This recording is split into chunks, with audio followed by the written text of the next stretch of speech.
అని పెళ్లి చేసుకుని వెళ్ళిపోయింది. ఎహె, తన గురించి కాదు, సహజ గురించి. అదిగో ఎదురుగా ఉన్న బ్లాక్ లో ఉంటుంది. ఆ బ్లాకా? ఆ, అవును భయ్యా. థ్యాంక్స్ భయ్యా.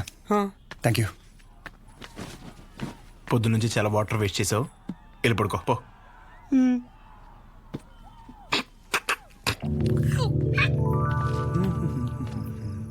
బాబాయ్, ఇక్కడ సహజ అని ఒక అమ్మాయి చదువుకుంటుంది, తెల్లగా ఉంటుంది, తెలుసా? అంతుండి పొట్టి పొట్టి బట్టలు వేస్తుంది. తన తను కాదు బాబాయ్. రోజుకో రోజు బండి మీద దింపుతాడు. అరే బాబాయ్, ఇది హాస్టల్ ఇంకేమైనా ఒక్కసారి ఆలోచించు బాబాయ్. మనం అందరినీ కవర్ చేస్తామే. అగో ఆ పిల్ల ఎక్కడ బాబాయ్?